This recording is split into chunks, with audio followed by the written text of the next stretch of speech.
I'm Derri, and I've read it before.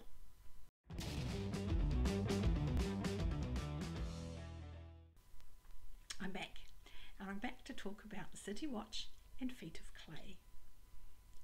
As you can see in the graph, my fabulous graph, Feet of Clay comes just before the Hogfather, so it's at a very sweet spot in Terry Pratchett's writing.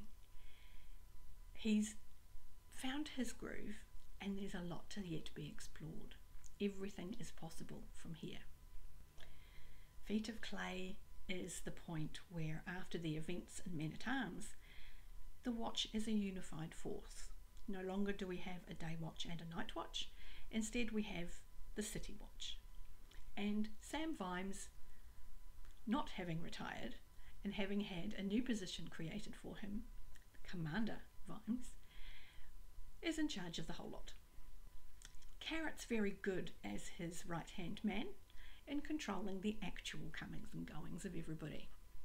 Also at the end of Men-at-Arms, confirmation that Carrot really is the secret king of Ankh-Morpork, and the patrician knows and Carrot knows, and they're both perfectly okay with everybody staying where they are in the roles that they're in.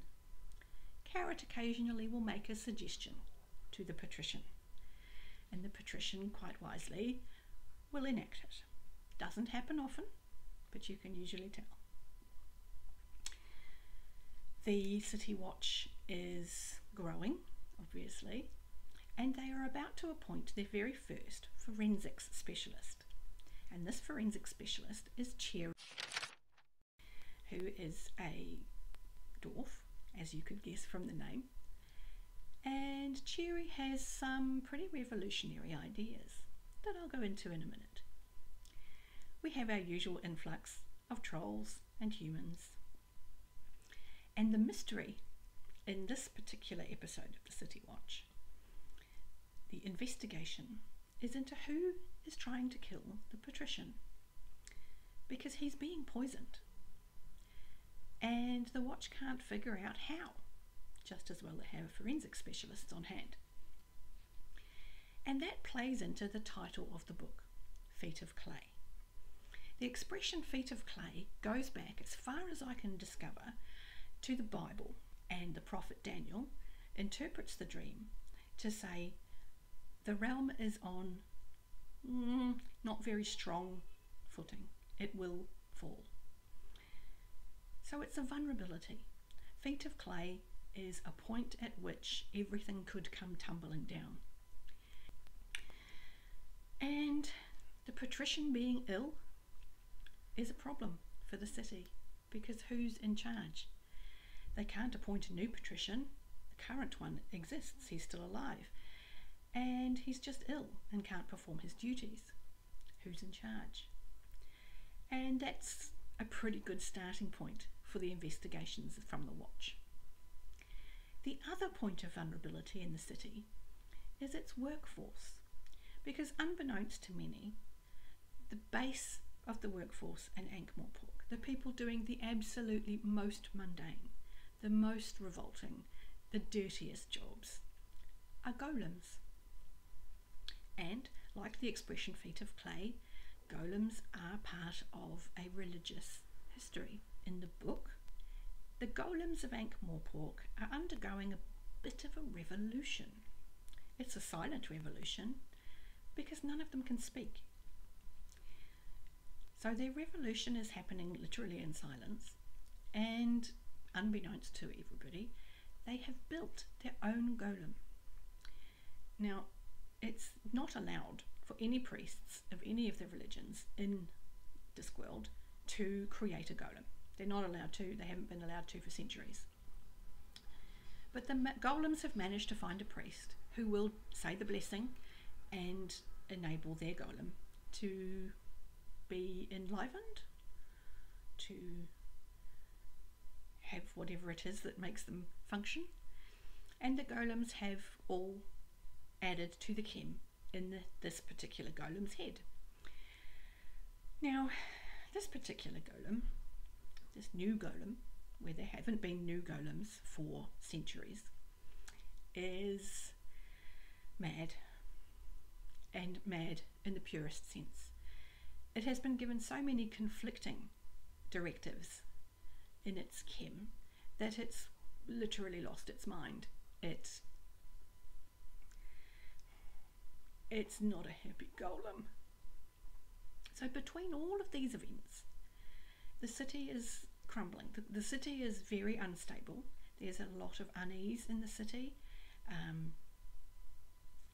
because as a result of this not very well golem being created, the existing golems are starting to kill themselves. But can you kill yourself if you're a tool? So they're destroying themselves, and it becomes quite a debate among the police, the watch, and the senior members of the council of what constitutes alive. What rights should a golem have? It's a tool. We don't give hammers rights. So there's a very strong theme here about sentience and life and the ability to make decisions for yourself. As a general rule, Feet of Clay is very, very strong thematically. Not only have we got this concept of sentience, there's the underlying current around slavery, about owning a sentient being, in that the golems are sentient. And in the City Watch, we're having a bit of a sexual revolution. Cherry has come out as a she. All dwarfs are he. All dwarves have beards, all dwarves wear chainmail, all dwarves use axes. They are his. And Cherry, having lived in the city for a little while, has decided that I might quite like to be a she and wear lipstick and eyeshadow, maybe some earrings. And the other dwarves are quite horrified by this. Like properly horrified. And we get a good look at the dwarfish culture around gender.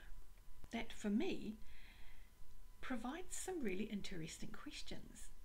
Because has it meant that relationships between dwarves have been label free? Because if two dwarves are a couple, the dwarfish community simply assumes that they are male and female to produce baby dwarfs. And nobody outside of that couple needs to know which is which. So does this mean that the dwarfish culture has been far more readily accepting of male-male relationships or female-female relationships than any other culture on the disc? And I find that very interesting. This acknowledgement that what goes on between a couple is their business and nobody else's, while at the same time being incredibly backward in not acknowledging the existence of an entire gender. So that provokes some serious thought exercises for me, and I quite often think myself in circles on them. So please add to the discussion in the comments. So we have those things going on. On a far more light-hearted note, Fred is considering retiring. He's considering retiring to the country and having a little farm.